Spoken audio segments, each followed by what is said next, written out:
Good morning, good afternoon, good evening. This is Dan Merchant, writer-director from Z Nation with your boy Galaxy on Comic-Con Radio.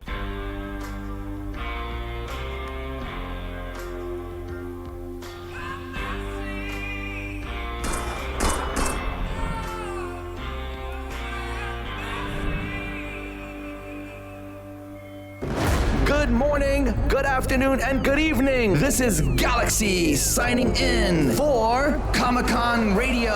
Comic-Con! Coverage of pop culture events from around the globe. Amazing interviews with celebrities. Daily recaps and reviews of popular television. The Walking Dead. Z Nation. Van Helsing. DC Titans. Flash. The Legends of Tomorrow. Black Lightning. American Horror Story. The Green Arrow. Movie reviews. Everything Comic-Con and fandom from around the globe. Comic-Con Radio. Get ready to enter our universe. Let's go.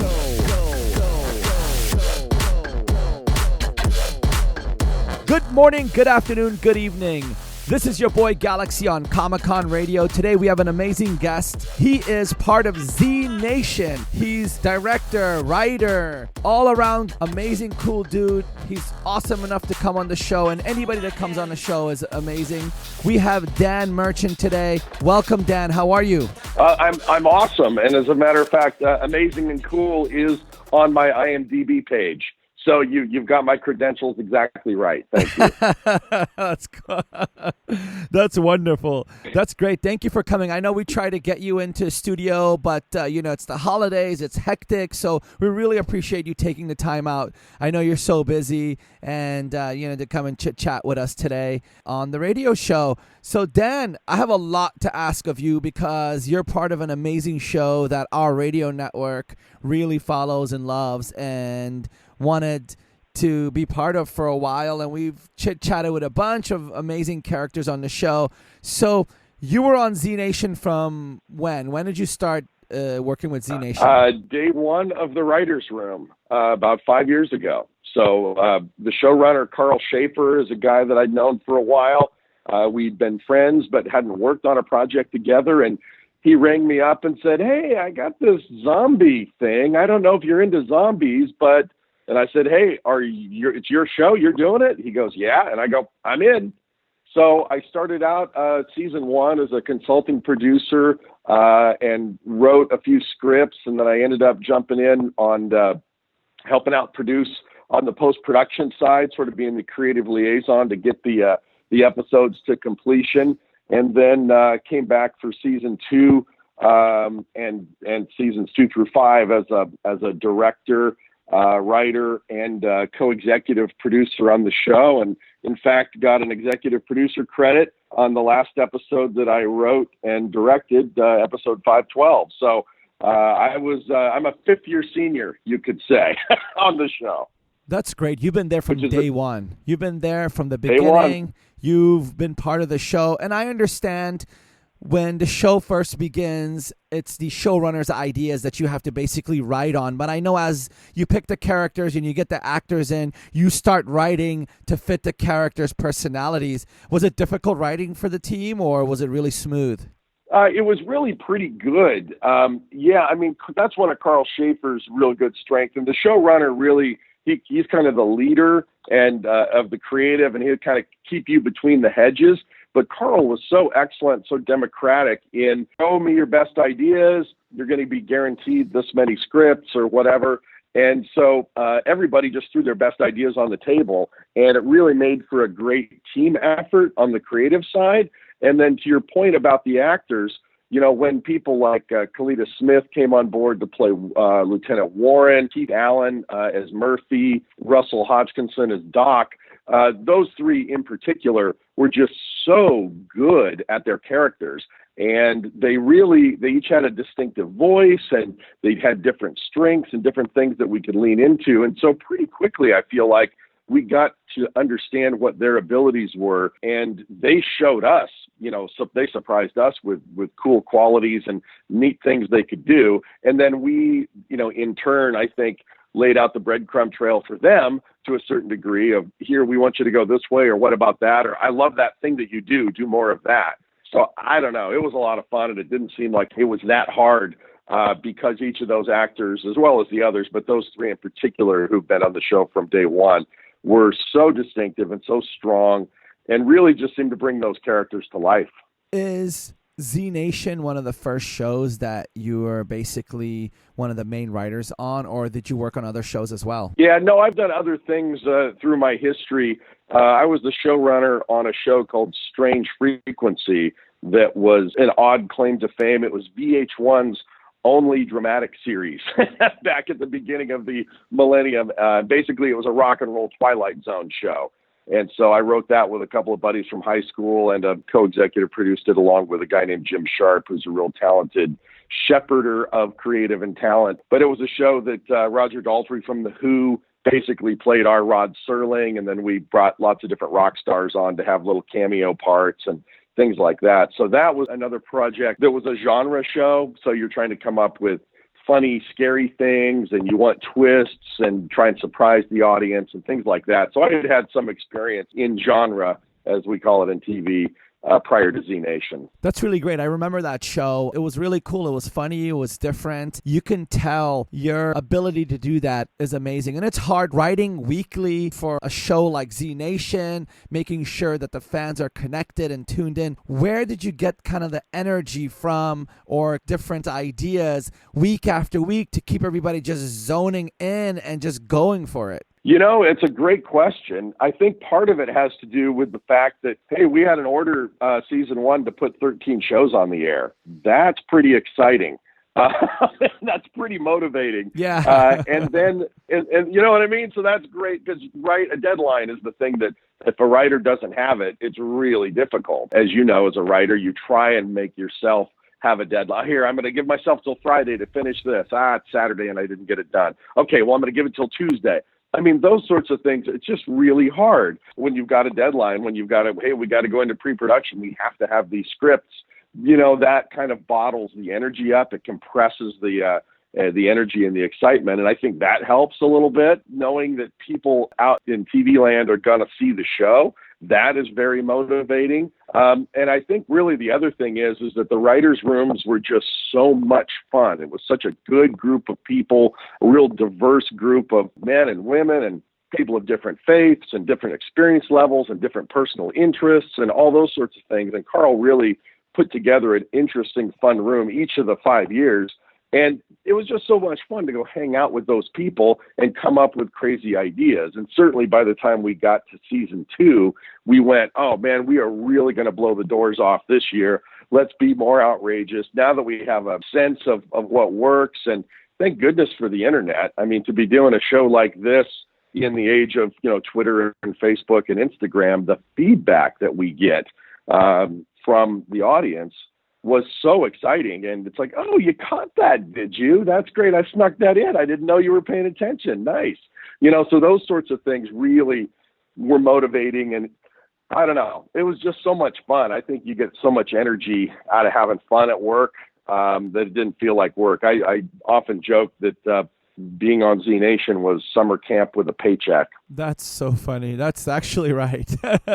You know, a lot of people say that Z Nation is supposed to be a funny version of Walking Dead. I don't think that's what it is. I think Z Nation, it's its own show, its own premise, its own idea, and it's so cool how you introduced all these different wacky zombies, which made the show so unique. Who thought of all these wacky zombie ideas? You know, I don't remember exactly how it went, but I think at a certain point, Carl must have said, hey, let's really push this. Let's really expand.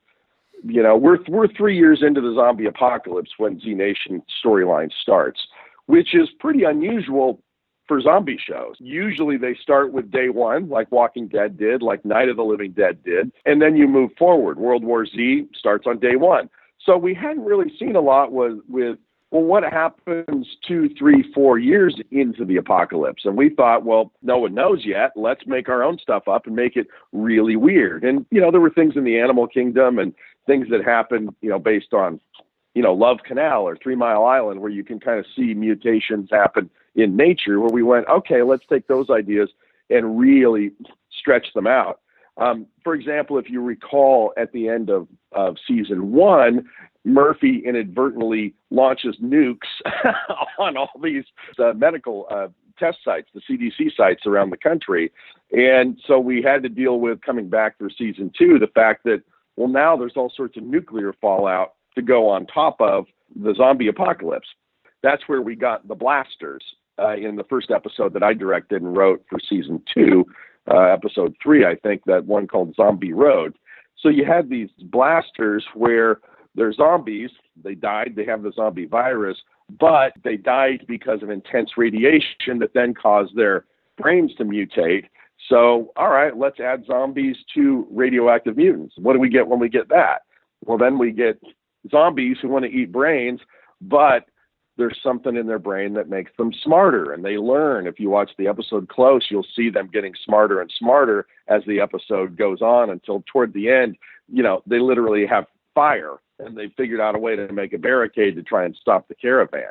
So those kinds of things are just how far can we push this, and how do we mix and match? And I think one of the real smart things that, again, I'll give Carl credit for the lead on this, but all of us recognize this, is that many zombie shows, including The Walking Dead, don't take into account that the world in which the apocalypse breaks out has been watching zombie movies for 50 years or more. Bela Lugosi did the first one in 1932. So we're almost at 100 years, really. So the idea that a character, in, like, say, Fear the Walking Dead in the first episode, approaches someone in their backyard going, "Gladys, are you okay? Gladys, what's wrong?" Yeah. And the whole audience at home is going, "It's a zombie. Come on." Right? So we said, well, let's just jump ahead and let's make it more like our world, where people, maybe it's not your first thought, but it's your second thought. It's like, okay, they're a zombie. They're some kind of mutant. Let's deal with this. So when you have an audience that is going to beat you to that punch every time, and then you consider, well, wait, who likes zombie shows? Oh, it's comic book nerds like me.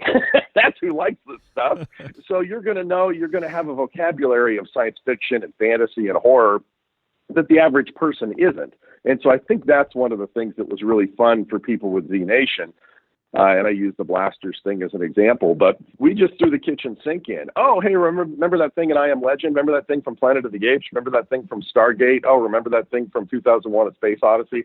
Whatever. It's like we had the same vocabulary, science fiction lore that much of our audience did. So that was like extra, Easter eggs for an audience that was already hungry for that kind of stuff. And then I think the other thing we did is we made the characters really empathetic and compassionate, and there's a lot of self-sacrifice, and there's a lot of heart realism inside of this fantastic world. So we still, I think, reflected some things that are true about how people are and how the way we treat each other matters.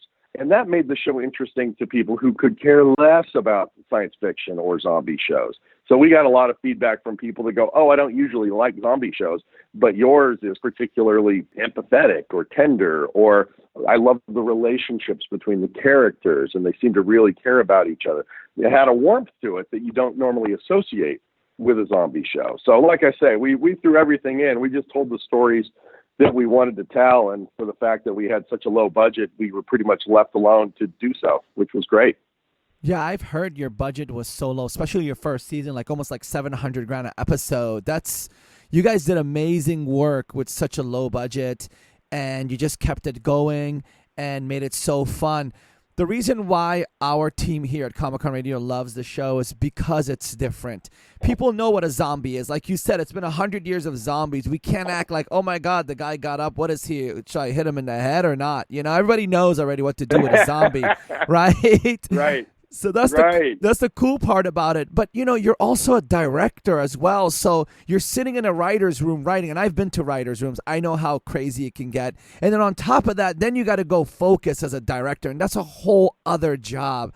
How does that differentiate from writing? Well, the good part of it is that the writing has to happen first, and then the directing happens sequentially next. So you don't have to do them simultaneously necessarily, although that was one of our secrets to making the show as ambitious as it was for as limited as our budget was.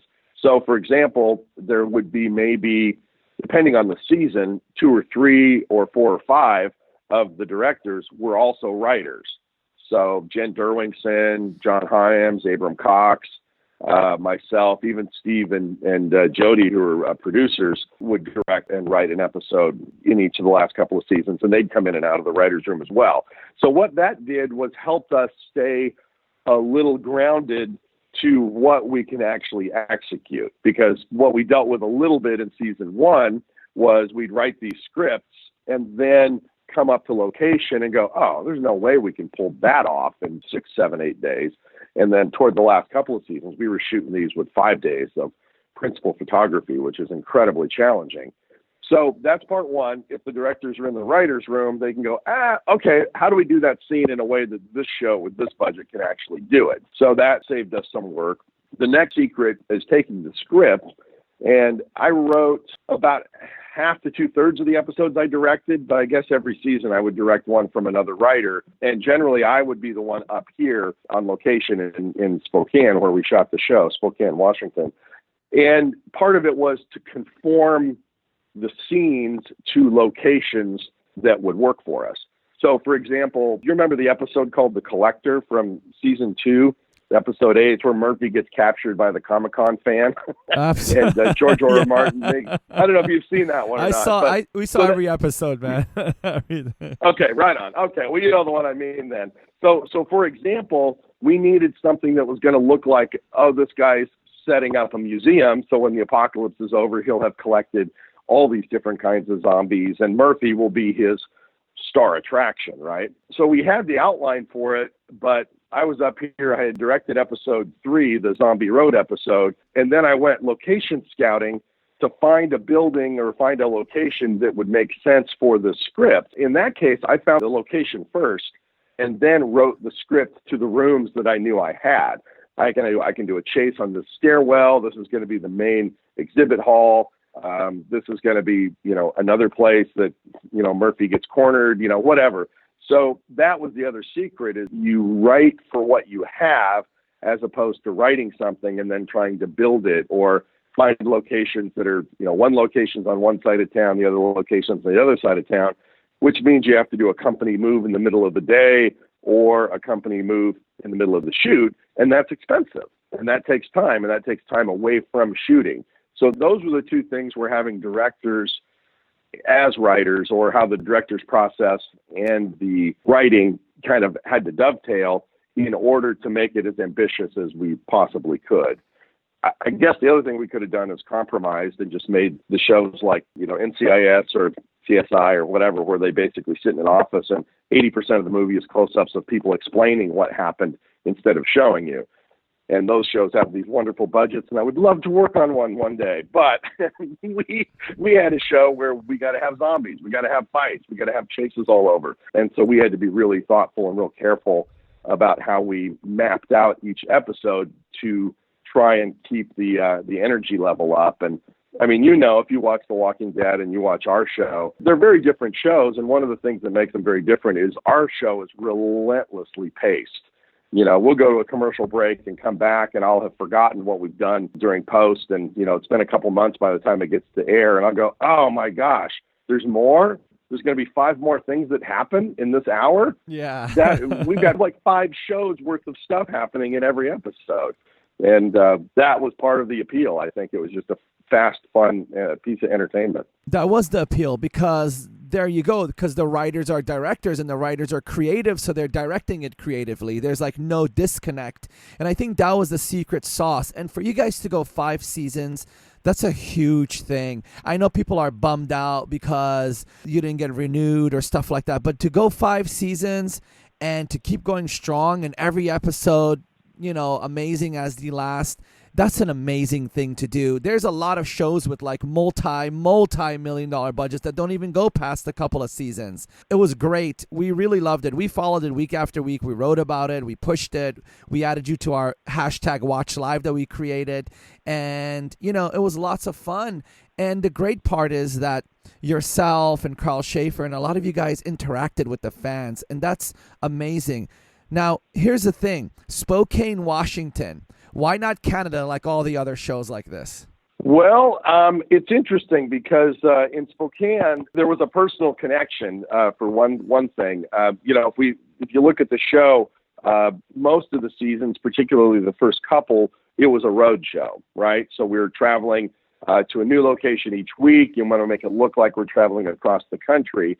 And I have a home in Portland, Oregon, and the topography in Portland is really diverse. You've got a city, you've got rivers and mountains and beach and valleys and, rolling hills, whatever, all within, a half hour, an hour of downtown. Well, Grimm for NBC was already shooting in Portland and was taking up all of the state incentive money. So we had to look elsewhere. I knew some guys here in Spokane who've done a bunch of movies and had a production services facility, and I knew that they were particularly good with locations. And so the same kind of thing when you come out here and you just look at the show, there's a pretty wide range of things. There's, amber waves of grain, there's red rocks, there's forests, there's rivers, there's, downtowns, there's burned out, former, Kaiser Aluminum closed a factory about 20 years ago that served as a back lot for us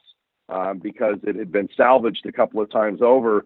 And it looked like the apocalypse. It was sort of a ready-made apocalypse backlot. So because we didn't have a huge budget to build giant sets and things like that, we had to go looking. And so it was a combination of the support that was available, support from Film in Washington, the Washington State Film Fund incentive, and the fact that all these locations were available to us in a really compact area.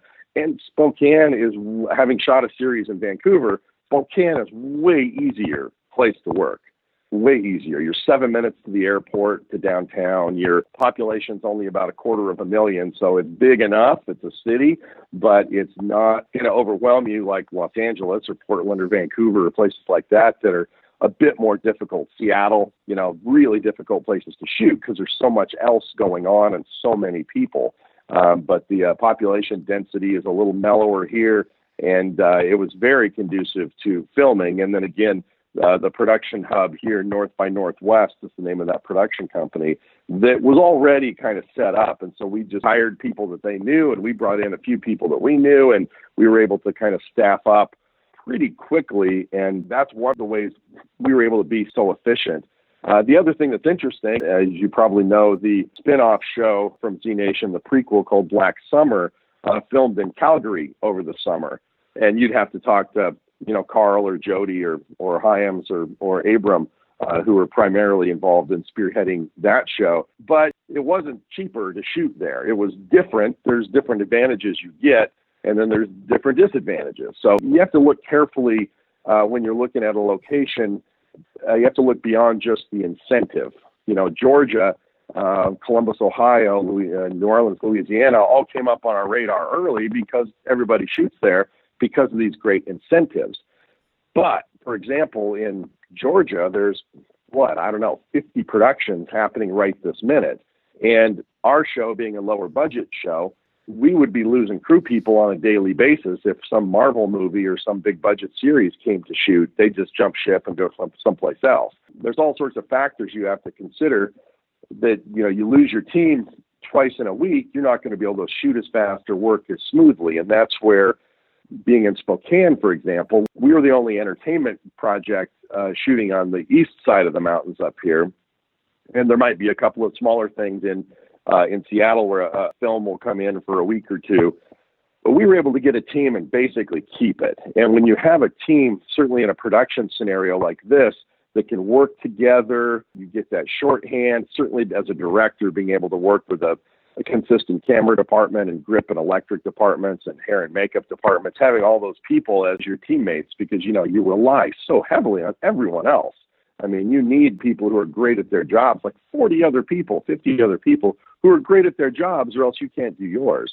So building that team was really essential. And I think that was something we were able to do in Spokane on this budget that really would have been impossible darn near any place else because the budget level was so low.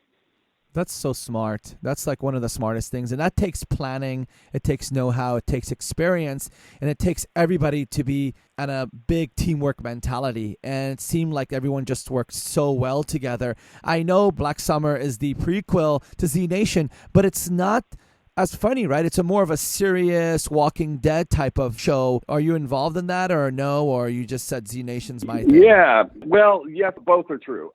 So it was essentially the same writer's room for Black Summer and Z Nation season 5. So we worked a few weeks on Black Summer and came up with a bunch of ideas and made the major characters. We all came up together and the premises and things like that. And then Carl and John Hyams, who were the co-showrunners on that. John had directed the pilot for Z Nation, the first couple episodes, and several shows those first couple seasons. So he came back. The way I'd characterize the show is there was an episode that we did called White Light, which was episode 202, the second of the season. And I remember in the writer's room, John and I were talking, and we're like, we want to do a Black Hawk Down episode.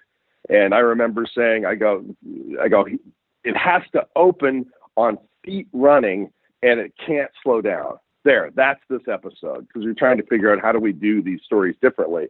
So Hyams wrote and directed that one, and John just did a really great job with it, where it's just constant motion and it's really ambient, and there wasn't a lot of music in it, if I remember right, but it just had this kind of constant movement.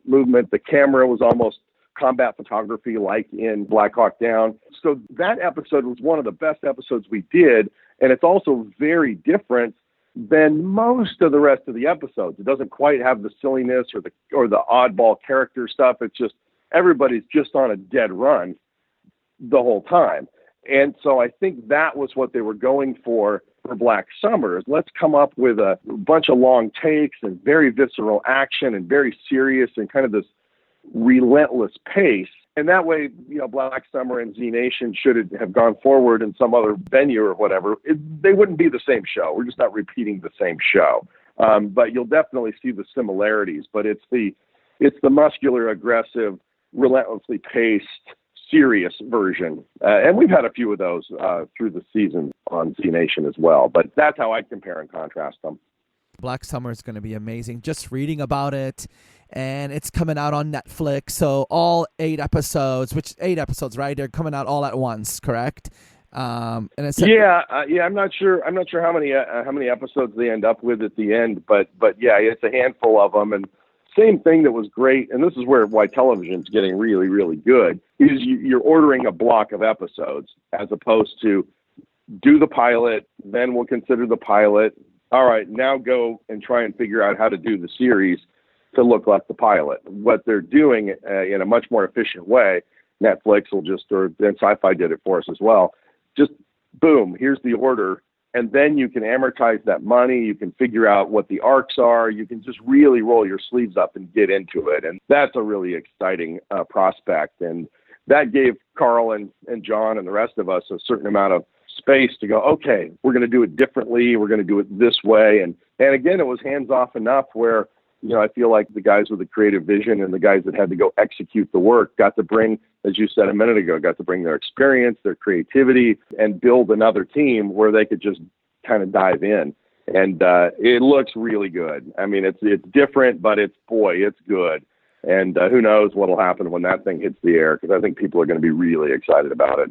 I love the idea of that Black Hawk Down thing, where it's like, oh my God, you're in this situation. It starts off with like such a crazy, hectic situation. It's like running 100 miles per hour and all this crazy stuff. Are you going to have the slow walkers on this, or fast walkers, or a mix of them? I think it's a mix of them. What our philosophy on the zombies was always, the more fresh a zombie, the faster and more aggressive it is, just because it hasn't rotted as much. So the fact that this one does start fairly early in the apocalypse, I think you're going to be seeing more and more of the fast zombies. I mean, the premise is more or less that Black Summer is the summer where it all tips. So the apocalypse day one might have been, 3 or 6 months in the rearview mirror. And yeah, we lost New York and we lost Chicago, but I think we got this under control. And it's one of those, I got it. Oh, I don't got it. And then, the next thing you know, you're in the apocalypse. And then and that's Black Summer. That's where it tips. And the idea that we were going to be able to manage the zombie apocalypse gets out of hand, and it leads to where Z Nation ends up. But to put you back in that kind of chaotic early in the apocalypse, or at least in a second chapter of the apocalypse, is different than what Z Nation was, and I think is really going to bring a lot of tension and excitement. And John and Abram, who directed the majority of the episodes for Black Summer, are really assured action directors and really great at building tension and energy, and they just did a great job. It's going to be really exciting. I'm excited. Also, I'm excited to see Jamie King because she's awesome. To have her as the lead actress, oh my God, it's going to be great, and people are going to love it. And to get all 8 episodes, to just binge watch it on Netflix, I think that show is going to be huge. Z Nation, it's not happening. It didn't get renewed, but you guys are going to give them something even more crazier, maybe better, awesomer. So people are still should be excited about it, right? The team's still together, right? The writing team, the production, the creators, that's basically the backbone of the show. And that's what people don't realize. I think it's Carl Schaefer, it's these directors, it's these writers that create these shows and make them as amazing as they are. And the actors wouldn't have something to do if it wasn't for you guys. So, you guys have to come out more in the forefront and talk, because the things you were saying today, man, it's like, oh, that's why. You got probably so many crazy stories. What's one of the craziest stories you can say working on Z Nation? Oh, let's see. I know there's a lot, but one or two. Well, let's see. I'll tell you one that's an embarrassing story that's kind of funny. So we're shooting episode 208. So this is The Collector, and there's a sequence where Murphy falls through a trap and lands in a, I don't know what you want to call it, a cell, basically, right? So Murphy falls through a trapdoor into an underground cell. And when he falls through, a bunch of leaves and debris kind of come through with him. And so, I wanted to have some stuff kind of falling down, and you didn't want the cell to be completely clean. You wanted it to have like leaves and grass and debris to show, okay, those doors have opened before. They've dropped, debris in there before, and just so the room wasn't so totally clean. So there's a whole bunch of us all packed into this little tiny set that was built in the back of this building. And there was an art department person that had a set design person that had like a big bag of leaves. And so when Murphy would jump off the ladder, which is where we were getting this little shot, they would dump these leaves down, and it became pretty clear after a couple of takes that there was something else in with the leaves. Oh. and Keith basically stopped at one of the takes and says, "Somebody have dog shit on their shoes? Do you smell that? What is that?" And we're like, "I don't know. We got to." And I'm all like, "We got to shoot. And so the scene person, dumps some more leaves in, and the scene happens where there's a little bit of a fight, and Murphy has to roll around, and sure enough, he rolls around through a pile of dog shit that somehow got included in this debris.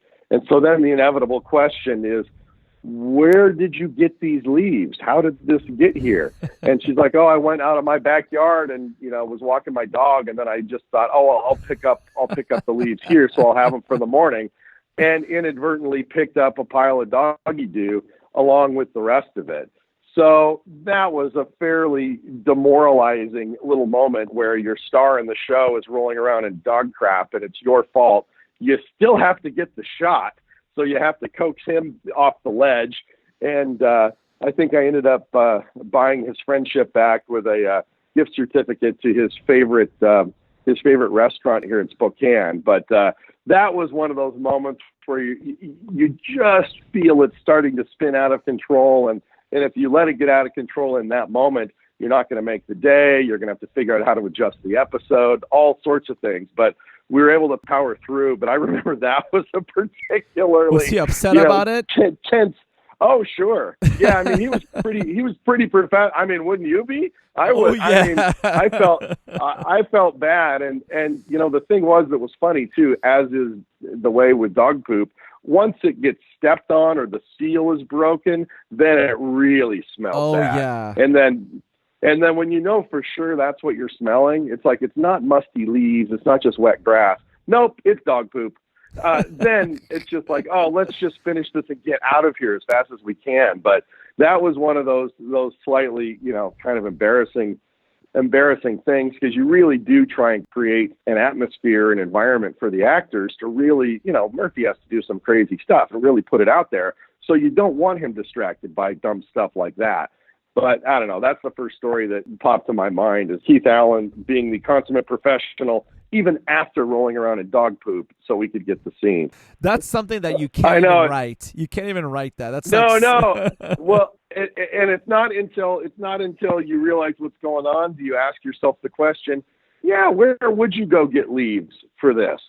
And it's like, I guess, prop department and art department, yeah, I guess you'd have to figure out where you would go to get them. And she just chose her yard, and picking it up at night and, throwing it in a bag and then putting the bag in the back of your car and not thinking about it again. And, that was unfortunate. I think she moved on to another department after that, but we did survive. Dang, that's crazy. Poor gal. She probably was like, whoops. They probably moved her out of that department. No more art department for you. Yeah, she's a very talented person, and that just was. It just gives you a snapshot into how many dumb little jobs they're difficult to do well. Everyone relies on. Like the production comes to a halt because we're relying on the person who has to collect the leaves and get them on the set. So that just gives you a further illustration of what a team effort it is, how we're absolutely reliant on the biggest job and the smallest job. It's stuff you wouldn't think about watching it, but it's amazing as you direct it. You've got to come up with answers to every question that might come up, including the ones you've never considered. Absolutely, because those leaves, you could probably buy them for cheaper. And then for you to waste even 10 minutes or 5 minutes, that's tens of thousands of dollars of budget down the drain. I mean, look, maybe in L.A. you can go buy the leaves, but in Spokane, you don't have, Acme props, Acme scene shop. That's not available on location. Gotcha. And I'm sure you're right. If you're doing a sitcom, that 70s show, they could go get the leaves at the leaf store. But they don't have that up here. So you had to figure out, okay, how are we going to do this? But I would have went to like some I said, clearing on a hill and got leaves from there, not from my backyard, because you don't know what's in your backyard sometimes. There you go. All right, Galaxy, you got the gig next time. You will be the man in charge I will of the be leaves. the leaf man for you next time. There you go. Thank you. That's funny, man. That's funny. Who is the biggest jokester on set? Other than Doc. Other than Doc. I'm trying to think. The way I remember it, partly because you got to remember when I'm on set, I'm directing. So I'm not paying attention to anything going on around me other than what we got to do next. So I would say that it's less about, jokes and, silliness as opposed to a kind of a warm, energetic camaraderie. So, if there were practical jokes going on, it was only with the people who had time to kill.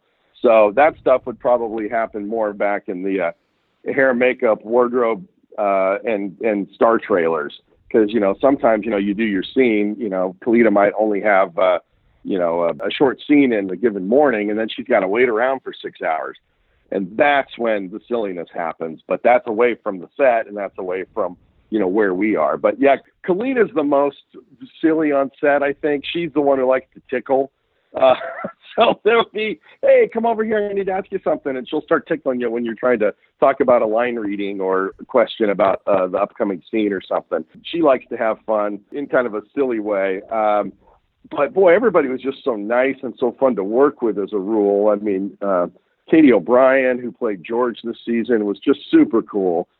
And really, always up for it, fun personality, but very good at what she did and very serious about it at the same time, but kind of in a lighthearted kind of way.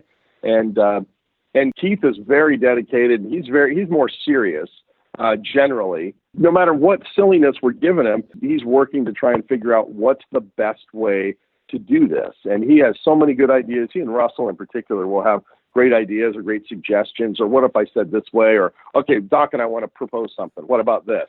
And that kind of stuff is really great. And they're very good, too, about finding kind of the right spots when they can approach you to go, hey, on this thing coming up, can we talk to you about it? And they're like, sure, great, let's get into it. Or let me get these 2 shots and then we'll talk, whatever. But that's what comes to mind more than anything was the kind of the collaboration with those guys. And each one of the actors, you can almost bank on that they know their character better than anyone else. So when they're asking a question about, well, why would I do this? Or why about that? Or what if I did it this way? Really, my job as the director with those guys in particular was just to help them keep straight where in the story we are. And so Keith would come up with like a funny idea and go, hey, can I do da-da-da-da? And I go, probably shouldn't be funny. So Keith, this is where da-da-da happens. This hasn't happened yet. And then that happens later. So probably this shouldn't be a funny scene. And he'd go, oh, this is before that? Okay, never mind. Got it. So that was the job as the director, is to keep it all straight because you're shooting out of sequence, right? And you in your mind, the director, here's all the scenes, here's all the pieces, here's how they go together. And sometimes they can change a line and it doesn't matter. And sometimes they can change a line and it's like, oh, no, we need that. We need someone to say mad scientist or else we won't have that audience thinking about that. So we'll kind of correct them here and there. But I don't know, as opposed to hijinks on the set, I guess it was more the camaraderie and the cooperation and the teamwork, with some really, talented, experienced actors. And, that was a neat thing. You said some nice things a minute ago about the writers and the creative folks, building essentially the backbone to the show, but it is the talent that bring it to life. And that was really a treat to, to see your script or, some little sequence that you blocked out in your head. And then just to see how much better it was, once Doc or Warren or Murphy or whomever, got a hold of it. And that was a real treat. So then it's managing an orchestra, not teaching people how to play the oboe, It's just, I'll just wave my baton, you guys do your thing. And that was pretty sweet. That's such an amazing feeling, right? You sit down with a team of people or by yourself, you think of an idea, you put it on paper, and then you got these professionals that can play that role or that scene that you wrote down, and then you get to go and direct it. It's so surreal. How did it feel being part of the show? Like when you write and direct, how does it feel in that moment? Do you have this like surreal feeling like, wow, look, my hard work is coming to life? Yeah. Once in a while you do get a little bit of perspective, kind of an objective moment where you're like, oh yeah, wow, that really was funny. Oh, that totally worked.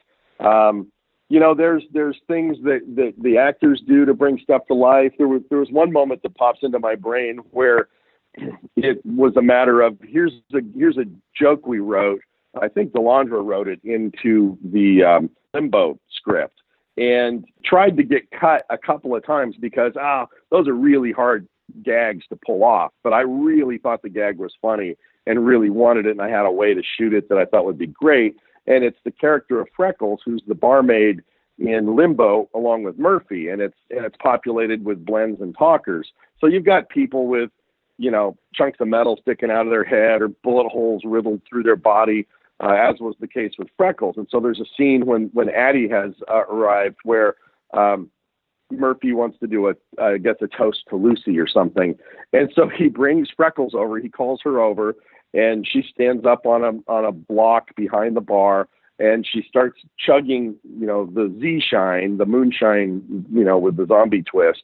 And then all of a sudden, the alcohol starts spouting out of her bullet holes in her torso, and our heroes have to grab their shot glasses and collect the drink from this little human fountain, if you will. And I was so thrilled because it worked twice perfectly, just the way we had talked about it, just the way I had imagined it. And that was almost the best day on set ever. It was like, oh, look, it actually worked. And it looked ridiculous, and it was so funny. And then the way the characters reacted like they didn't know it was coming, and Doc's trying to get his glass underneath the spout of alcohol. And then when the last of the alcohol comes out of the bullet holes, the actress playing Freckles does a little shiver, a little, there, done. And she gets down and walks off. And it just, I mean, it's small, tiny little things like that that are really hard to do and really hard to get right. And they just add this little extra dimension to the rest of your story. We go from there right into this pretty serious conversation and reminiscence about Lucy. But I like the juxtaposition of this absurdity, and it helps remind the audience that, oh, this is not the real world. This is not the world I live in. I've never seen that happen in the real world. And that kind of fabric is important to establish when you're, you know, when then you go into the real human stuff, is that we've created this sort of arch dynamic world. And that was just one example that was just a ton of fun to see your little vision, you know, come to life. You're one of the most detailed people that I've spoken to. I can envision when you talk, and that shows a lot because you're a writer and a director, and the way you speak, I'm envisioning. I envisioned your Black Summer scene with the helicopter and all that. I was thinking in my head, wow, how cool. Now, since you're so creative and you have all this stuff going on in your mind, I know seeing your scenes come to life is amazing, but was there ever a pinch me moment? Let's see. There were actually several. You know, there was an actor named William Sadler who was in the first episode I directed. Did the Tales from the Crypt movie, and he's in Shawshank Redemption. He's a wonderful veteran actor. So getting to work with him and have him deliver lines I wrote, and for me to talk him through scenes, and then him to interact with Warren, you know, there's some great stuff there. That was super cool.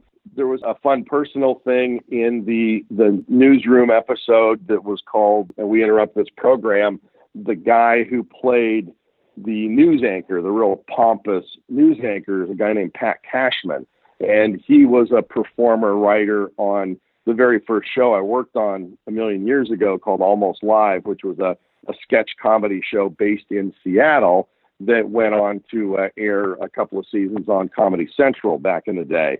And so a chance to reunite with Pat and to work with him and have him do such a funny, audacious job. That was a funny, personally, to be standing behind the camera while Pat is playing a news anchor at the local NBC affiliate here in Spokane. And to go, oh, wow, he was the amazing, you know, talent when I was the snot-nosed kid, you know, handed in my first sketches. So it was pretty interesting to kind of get a sense of, okay, well, there's 30 years roughly of time traveled, going from here, I'm a kid handing in a sketch, hoping it gets accepted, to being the guy behind the camera, directing, you know, and orchestrating everything. So that was cool. That was sort of a surreal moment that marked my mortality a little more clearly than I would like. It's like, oh boy, that was a long time ago. That was fun. There were a couple Doc and Murphy moments during Limbo, particularly that they were just so great with each other. So whether it was the creeping around the hallway stuff, or whether it was them at the poker table at the end, where, you know, Doc is down to his last sock, and he goes, "Ooh, the big sock," and Doc says, "I do okay." You know, just the way they underplayed that. I mean, it was fun. You can overdo it, and you know, some people would say we did, but it was just really fun to see how effortless those two guys, you know, were together. And you know, here's the crazy thing, Russ. Sorry, we're gonna take all your clothes. You okay with that? All right. Here's what we're gonna do. Okay, Dan, if you say so. And then to see them just accept it and then make it their own. You know, those kinds of moments jump out in my head. And I guess the other thing I would point out too, that it occurs to me as I'm talking to you, is that every time I stepped on set, I assumed it would be the last time I got to do it, you know, with these people. So I really forced myself to be in the moment, to be absolutely as prepared as possible, and really try and see every little detail so that I could get the most out of it in case we didn't get to do it again. So in season 2 and season 3 and season 4, and even in season 5, and I guess it turned out to be true at the last shoot of season 5. But, you know, at the end of season 5, I had, you know, Lydia Hurst playing Pandora and Katie O'Brien playing George in an interrogation scene, and really trying to modulate that and get the most out of them. And they were so consistent in that sequence. But I remember thinking, don't think about it as you've got 5 hours to get through this. Think about it as this is your chance with these two great actors to try and get the most out of it.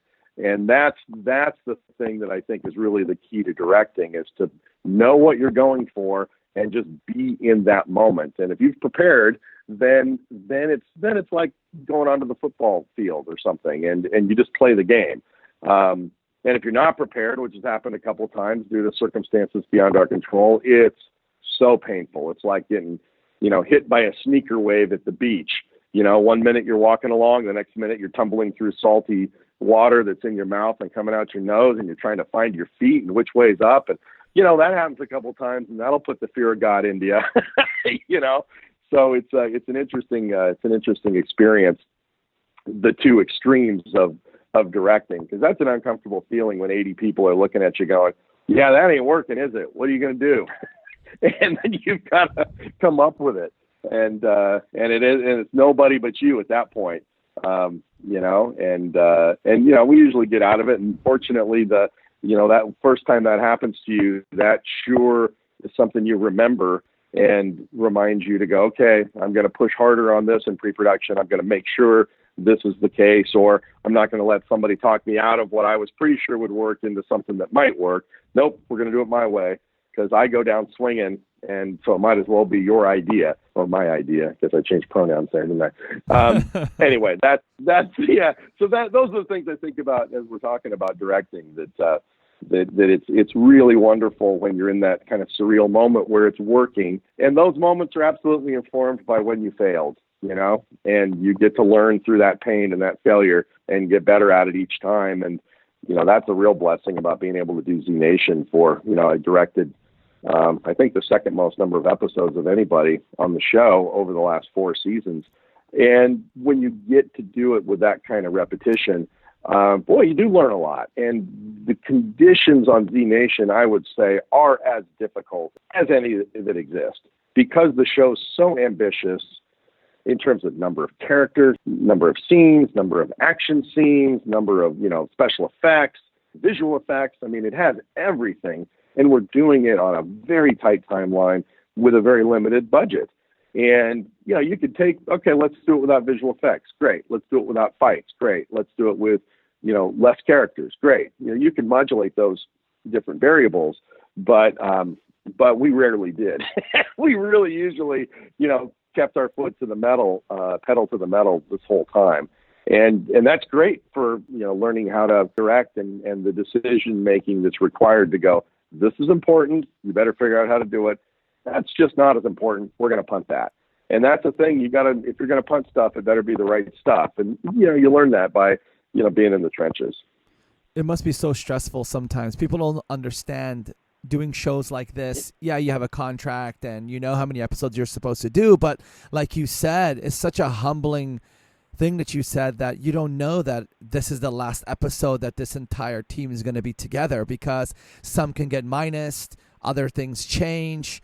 You never know, right? It's just up and down, and in like the show's in the hands of so many other people that, you don't know what's going to be happening. So that's great that you put your 200% effort. And yes, you have directed, I think, almost your second place or something like that with the most episodes. And those episodes were very awesome.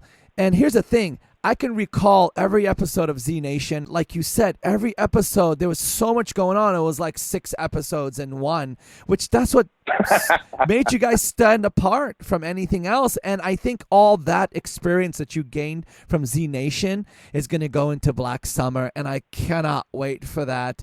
I think it's going to be so amazing. When you were in college, did you ever think that you would work on such actually a zombie TV series in general, or get this kind of like following from it?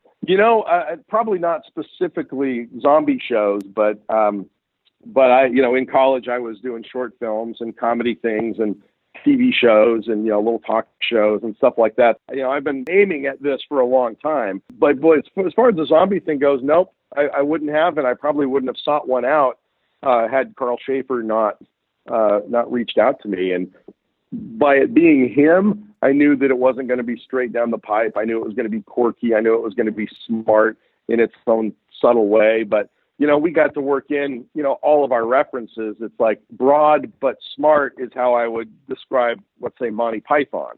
And, we did our little Mr. Creosote homage with the card shark in Limbo, where he, eats too many biscuits, even the wafer thin ones, and explodes all over everybody.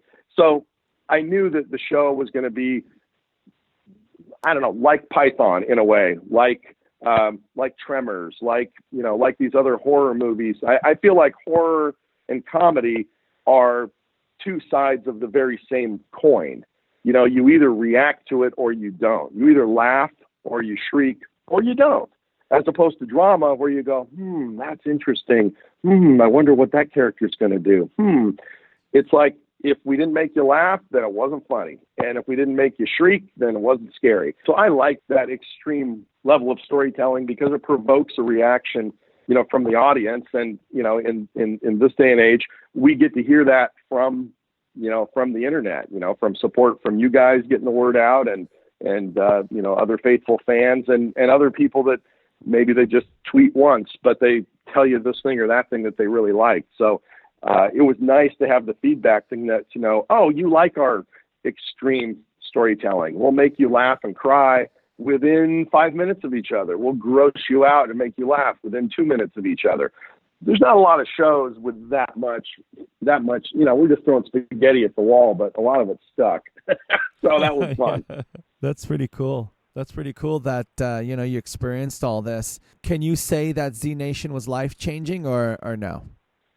It's part of the journey. I mean, I think it's just continuing on the journey of, I was a kid who wrote comedy skits for 7th grade summer camp. Like I literally came to camp with typed up skits for talent night. That was who I was when I was 12 or 13 or something. So this has been a version of me along the way, but being able to A, make a living at it, and B, practice and grow in your craft. Yeah, sure. That is life changing. I mean, I am standing in a different place than I was 5 years ago. And to be able to kind of work toward your goal of being really great at creative expression and being able to touch people and move people with the storytelling, even though it's inside of a zombie show framework, there's a lot of latitude. We had a lot of tender scenes. I liked writing the tender scenes between, say, Doc and 10K. And Russell created these really, the two of them, but Russell particularly, these really tender moments. And being able to do, extreme violence where life is at stake. That was a joke Carl would make. He'd say, we're the most violent show about empathy on television.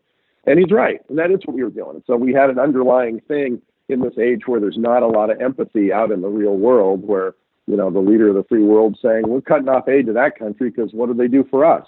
Like, no, that's the wrong math, friend. That's not how this works. It matters how you treat other people. And so we demonstrate what happens when you treat people poorly. Bad stuff happens. When you treat people well, it changes the dynamic. It can be transformative to individuals. And so, all that stuff's in Z Nation. Whether people notice it or not, it doesn't matter. It is in there, and they feel it, and their response might just be, oh, I just really like Doc.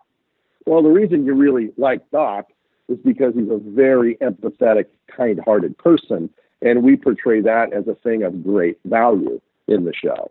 And so, like I say, some people will pay attention to specifically what it is, and they'll recognize it, and other people, it'll just be a reason that they want to watch the show, and then they decide they want to emulate Doc. What's the kind response versus the snarky response, which was Murphy. So we demonstrate the other side of that coin is, Murphy's character, by and large, was out for himself. And so you got to put those two characters into stark contrast. And that's a wonderful thing, to be able to have that kind of freedom and range in storytelling to explore things about the human condition, but do it inside of a insane show where a cheese wheel rolls over a marching band of zombies. So it's not probably the place you'd go looking for that kind of commentary on who we are as a species, but it's there. Absolutely. If you can go back into the whole 5 seasons of Z Nation, is there anything that you would do to change things? If you could say, oh my God, what I've learned now, I would do this and that. Is there anything that comes to mind?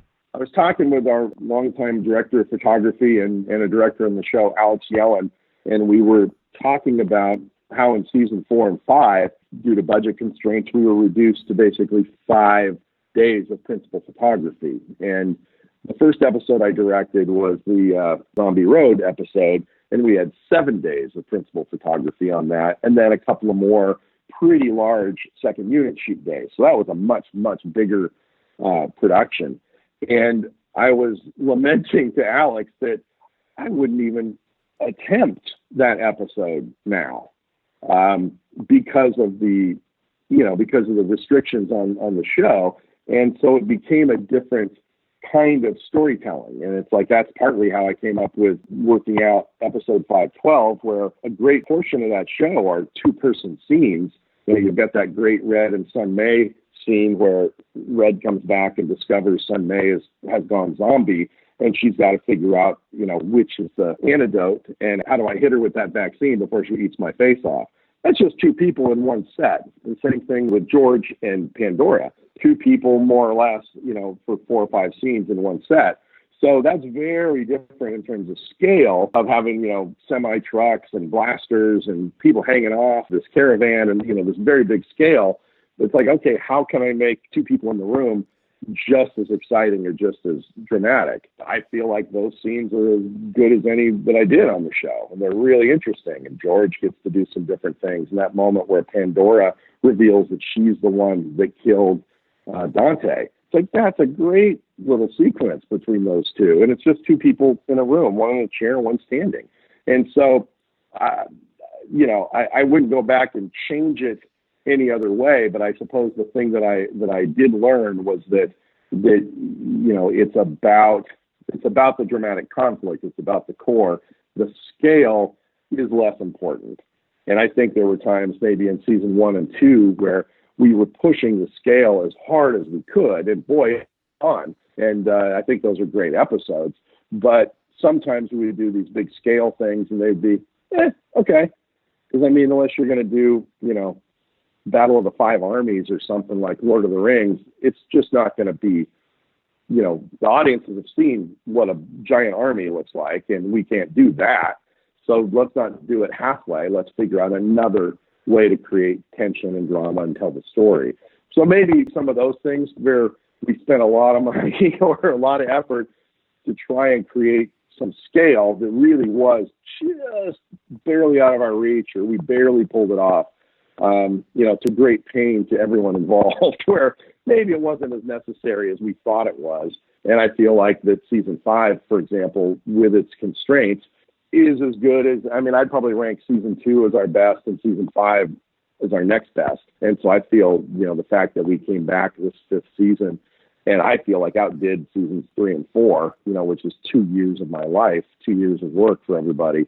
Like, yeah, that feels pretty good. So, it's a bummer to be done. There's more to tell with those characters, but boy, going out on top with, we did our part. We did our best. And so I feel okay about that. You guys did amazing, and you are right with season 5. I know the show is everyone, right? It's Kalita Smith, it's Keith Allen, all of them. They're all amazing actors and actresses. I just feel like in season 5, Katie O'Brien was like the main focus, and I think she really did a lot for the season, and I loved how all the other characters just embraced her as a team and just like put her on their shoulder and just said, let's make this season one of the most amazing ones so far. Do you feel that as well? Yeah, I think so. I had a real specific idea in mind where in a lot of ways you could look at season 5 as a bit of a reboot, right? By introducing Katie and introducing some version of civilization. Aside from Murphytown in season 3, we haven't really seen much organized structure, right? So that was kind of a new thing. And what was interesting and a little scary at first about that is that Carl had predicated the structure in mind of, okay, it's going to be like 1776 again, only in the zombie apocalypse. And we're going to make, George is George Washington. There. Okay. That's what we're going to do. And that was all fine. Sounded good. It had a risk of being a little too political, maybe. But I feel like we found the tone nicely on that, and we're relevant in addition. But it all came down to, well, that's all great. Who's going to play George? You're hanging a lot on this one person that we don't even know who it is. And we went through and found, went through the auditions, and there was a couple people that had more experience, but Carl, to his credit, there's something about her I really like, and he liked sort of the physicality. She's beautiful in a really interesting way. She's strong in a way that's not off-putting. I mean, we joke that she's attracted to men and women. That was, there was something about her, and she had this wonderful kind of charisma and a twinkle in her eye, and a lot of things that are just Katie, that Katie has figured out, through her experiences, how to translate that into a character and how to project, that kind of warmth and energy and strength in a way that is inclusive, which was really important to who her character was. So I completely agree. So we quote dodged the bullet the day Katie accepted, and that Katie turned out to be Katie was great, because she really could do the things that George needed to be, and was just a delight. Was just such a cool person and worked so hard, and is a terrific talent. I was real fortunate to be able to direct her a couple of times this season, and right for her early in the season in 503. When it starts to go sideways with the explosion right at the end of 2, then a lot of that was that we're just getting to know her. So, trying to visit set and meet with her a little bit and kind of go, how does she talk? What works best for her? And all that. I think certainly Katie and that storyline was a nice balance of how do we tell this story of people trying to recover, and in the same way, like Deadwood, the TV series Deadwood, it's like, okay, we're starting from the ground up. What happens? And the same thing happens that always happens when we create civilizations. Somebody tries to control it. Somebody tries to take the resources. Somebody tries to, push the have-nots to one side, and the haves can be over here with everything. And so it was, it's the same old story. This is what human beings do to each other. And when we try and organize around anything other than these agreed upon principles, and even then, it's hard to agree what everybody means. So I thought that was a really fun to be writing those kinds of stories in America in, 2018 in particular. Was pretty interesting. And the same questions that we're asking right now, you and I, in real life, which is, well, what kind of country do we want this to be? Those were the same questions that we were asking in Z Nation. The characters in that show. What do we want America to be? Do we want it to include these people or not? Do we want it to be about comfort and safety, or do we want it to be about doing best for our fellow creatures? What is it? What are we going to decide is important? And so we got to kind of play through, those themes and those ideas again in our, exaggerated, over the top kind of way. But that made it fresh.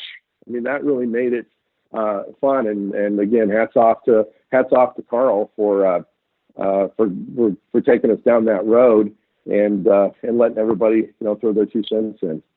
That's why they call him Unreal Carl, right? Right? Unreal Carl. You know who else amazed me this season? Kalita Smith, because I don't know if anybody else noticed this out there in the fan world, Comic-Con world, watching Z Nation fans, but I just noticed that Kalita or Warren was so tired the whole season. Like she was tired of life, tired of everything. And Kalita played that role so well in every episode. I just saw in her face like, I'm tired. I'm done. I just don't want to do this anymore. I want to just go away and have another life. And she was supporting George the whole time as a character, of course, not as an actress. Of course, as an actress, she plays that role. But I noticed that. Was that what you guys were trying to portray in her in season 5? Yeah, I think so. I think the you two hit things it on that the I head, noticed, man. It was amazing. Oh yeah, no, it was great. Well, so here are the 2 hard things for her to play.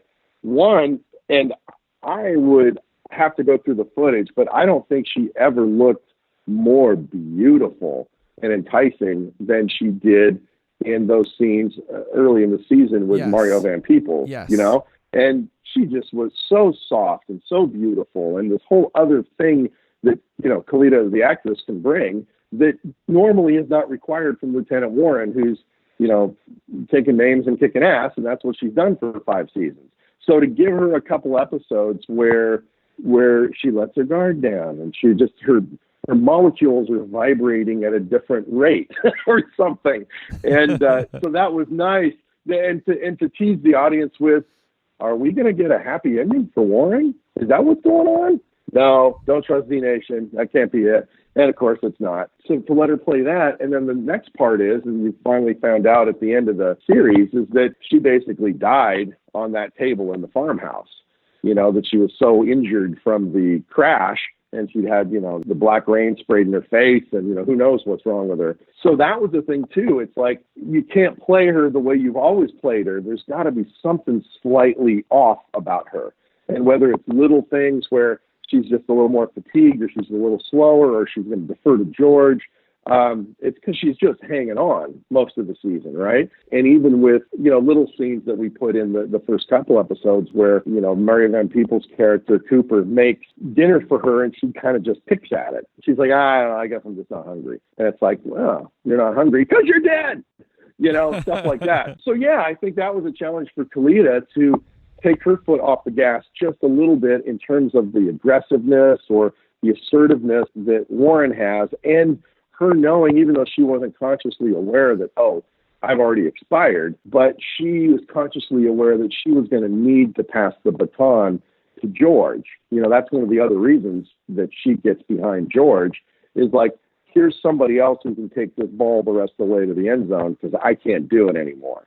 And she's not even aware that she can't. But, so those are some subtle things that Kalita did in her performance that when you get to the end of the series, you go, and then people say what you said. It's like, wow, she was on fumes, running on fumes at the end. And it's like, yep, that's exactly right.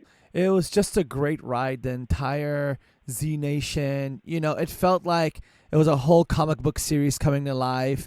I wish you guys created video games. I wish it goes on. I know a lot of fans wants to see the future, and who knows, right? Because here's the thing. We have so many amazing TV shows happening right now, and some are ending because, networks, it's all about money and this and that, but it can't be the end of it, man. They bombard us, and I'm like, I don't know. You got to go ask the show itself. What do I know? I get to chat with them. They're gracious enough to come on the show. Dan Merchant's coming on, and we've had a bunch of the actors come on, but we don't know anything. They think we have all the answers because it's Comic-Con radio, but fans want to know, man. You think in the future something might come back up, some Hulu, Vudu, Netflix might pick it up. What do you think? I don't know. A movie, a cartoon. It's possible. No, it's always possible.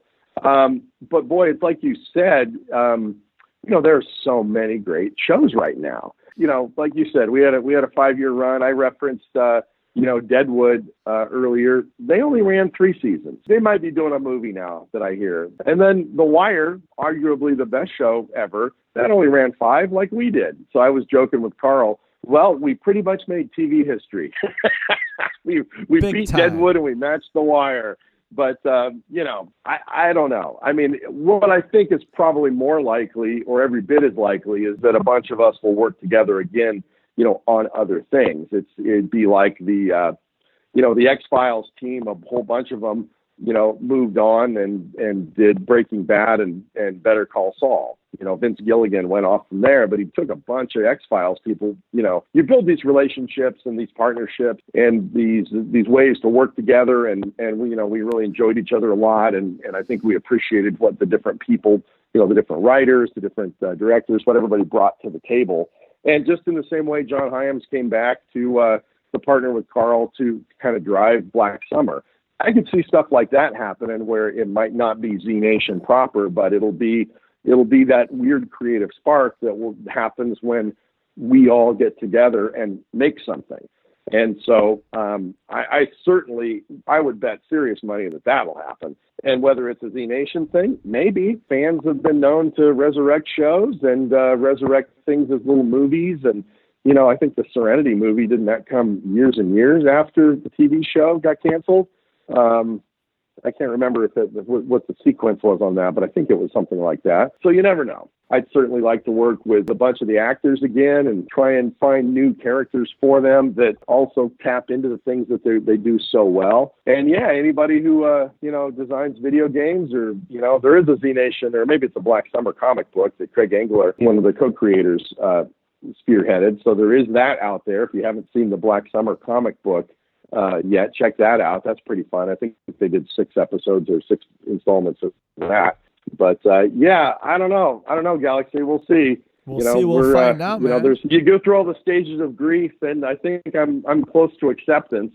So that probably is a good sign that somebody will come up and go, hey, you want to do it? It's like, oh, I just got over that. Okay, all right, let's play. It's such a cool name, game. Z Nation is such a cool name, right? Like nobody else can use that now because it's it's just Z Nation. Like you took a big cool name and took it off the market and graced the TV screen for 5 years, and now it's done, just like that. So it's like, okay, and that's how. No, it's a good point. I was going to say the other thing, and Carl and I talked about this too, is that we became aware, because Netflix was happening when we started the show. And I mean, it's more Netflix now than ever before, but the whole binging idea, things like that, it was just getting going 5, 6, 7 years ago. Right. So what's occurred to us is there's 15 million people or 10 or 12 million people that watch The Walking Dead every week. 9.5 out of those 10 million would love our show. And they just haven't found it yet. And maybe they think they know what it is, but they really don't unless they've watched it.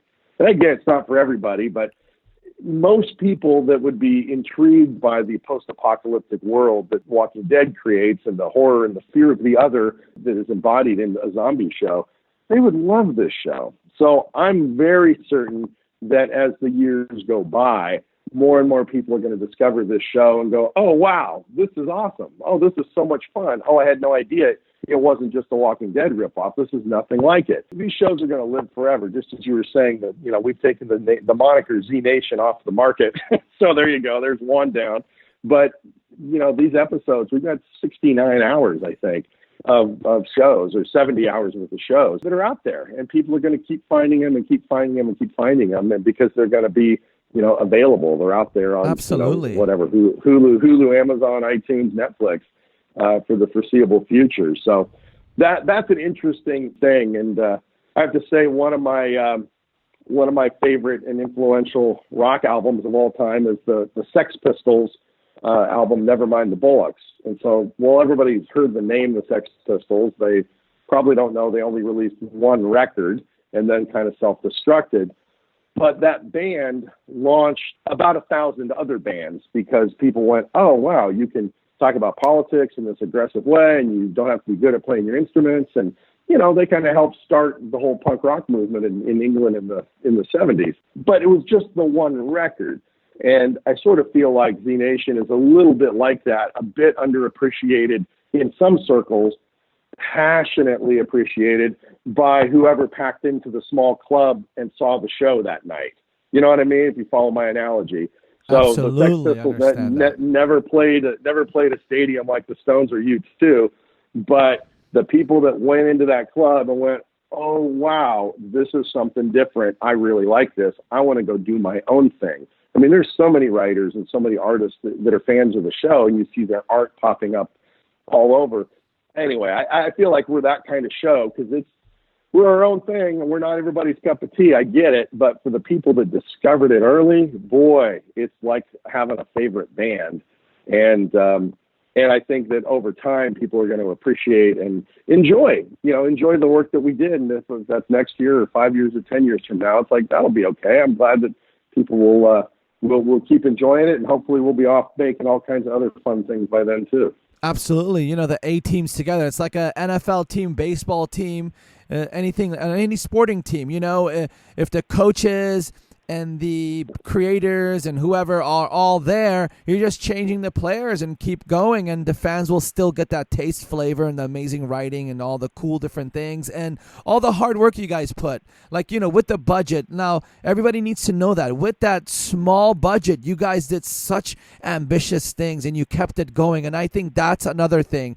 Your hard work, you're willing to work with a budget, you guys thinking outside the box, you guys getting leaves from your backyard with poop on it, all those kind of stuff led to the seasons keep going because sci-fi is like, okay, yay, they kept in budget. It's amazing. People are watching it. Let's keep it going. But, like you said, 5 years is a long time. There's shows that had $20 million budgets couldn't even last. And you guys did amazing. And, you're part of Black Summer coming up. What other projects are you coming up so the fans know about it? The Black Summer will be the first one to hit I was going to say the airwaves, but I guess it's not. I guess it's whatever the internet is doing with Netflix. So I think that, I don't have a release date, but I believe it's spring of 2019 is when Black Summer is going to show up on Netflix. Z Nation is going to show up in about 4 weeks, right at the end of January. Season 5 will land on Netflix. So sorry about the spoilers if you wait till Netflix to watch it. You'll still like it. And I'm working on a film noir script right now. A fun little thing called Let It Bleed that would just be a kind of a fun, smaller budget movie to go direct. And if everything goes perfectly, I'd love to shoot it in Spokane. I've been location scouting it by accident for 5 years up here, and just kind of a small town crime thriller type movie. And I'm a big fan of those, Red Rock West or The Last Seduction, those kind of neo-noir movies. So I'd like to go make one of those. And, in the meantime, out pitching new show ideas and talking to Carl about a couple new things. And, we'll just see. It's a competitive field these days, but I feel like we've proven we can deliver, and we can do it on a budget, or I'd like to do it with a big budget next time. That'd be okay too. So we'll see. We'll see what it shakes out. But in the foreseeable future, it's just pitching a couple of things and trying to get this script finished on this indie film noir piece. Nice. That's amazing. I would love to bring you on the show anytime you would like. I'm going to reach out and bug you. Our team's going to bug you and always bring you, especially when, Black Summer starts and all your other projects. And if people want to reach out to you on social media, you have an Instagram, you have a Twitter. What is that? I'm primarily Twitter. It's at Dan Merchant, KINK, which, not to disappoint anybody, but that's for Kink FM, the radio station in Portland where I had a morning show when I got on Twitter 5 years ago and couldn't figure out how to change my name. So I figured I'll just leave it. So at Dan Merchant Kink. Dan Merchant Kink on Twitter. Hopefully soon he'll get his own website because he's doing so many amazing projects. People just have to stay tuned with you. I know you have a lot of fans. A lot of people love you, man. They reach out to you. You reply back. Hey, man, you did amazing. And I'm sad that C Nation's gone, but I'm happy that you're working on other projects. And I can't wait for Black Summer. We're going to be there. We're by your side.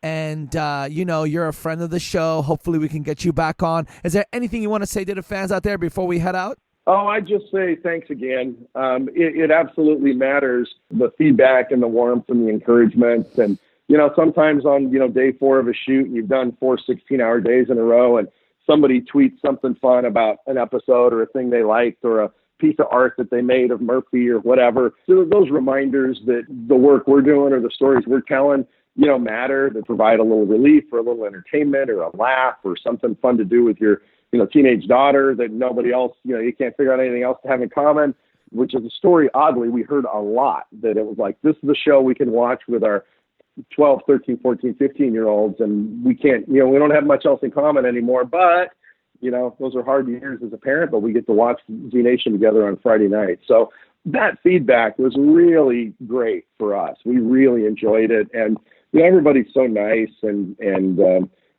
respectful and encouraging and all that. And it was fun. It was fun to be able to, like somebody's comment or just say thanks, or it's a pretty easy way, the engagement is easy enough where even when we're as busy as we are, it's like we can still do it. And, it was fun to post little behind the scenes pictures and, here's something we're shooting, or here's me with so-and-so or whatever. That kind of thing was encouraging to us. Tweeting along with people on Friday nights was really fun. And people going, oh, if, you killed Doc, we riot. We kill 10K, we riot. that kind of stuff was fun. It showed the impact that the show had with people, and that was neat. So just thanks to the fans for the energy and taking the time, and even when you can watch it 10 other ways, to try and make the effort to watch it on Sci-Fi on a Friday night, that was appreciated. And if Netflix or Amazon or Hulu or iTunes or whatever else is your preferred method, enjoy season 5. It's going to be there soon. And thank you guys at Comic-Con Radio for your energy and your support and just your interest. It's a little frosting for us. It's a nice reward. The work is its own reward, but the fact that people actually watch it, hey, that was super cool. And thank you for the invite to be on the show, and I'd be absolutely happy to join you again anytime that you want to have me. Thank you so much, Dan. We really appreciate it. You're very humble, very awesome. We love your loud laughs. We love your energy. Everything's amazing. Can't wait to see you shine in the future and rise up, because you never know. You might become the next zombie writing king. You never know. You never know. I was just going to say, you only lose if you quit and go home. So we will keep swinging. That is for sure. That's it. Keep swinging those bats and hammers and knives. And this is the end of our show. It was so amazing. I could speak with you for another 10 hours. You know what I'm saying? And it won't get boring. But we have to end the show here. This is your boy Galaxy. Good morning, good afternoon, good evening. I'm with your favorite writer and director from Z Nation, Dan Merchant. And we're signing out from another amazing episode of Comic-Con Radio. And Dan, let's give him a million kisses. Ready? 1, 2, 3. Mwah. Yeah. There you go. Dan kissed you guys. Hold that kiss on your face, because that's the last kiss from Z Nation. Or maybe not. We don't know. But anyways, we're signing out. Peace. Good morning, good afternoon, and good evening. This is Galaxy signing out from another amazing episode of Comic-Con Radio. Tune in for your daily shows of Comic-Con Radio. Go to comiccon-radio.com. Reach us on social media, Twitter, Facebook, Instagram, at Comic-Con Radio. You can call us toll-free right now. 800-976-0305. 800-976-0305. Comic-Con Radio, taking the world one listener at a time.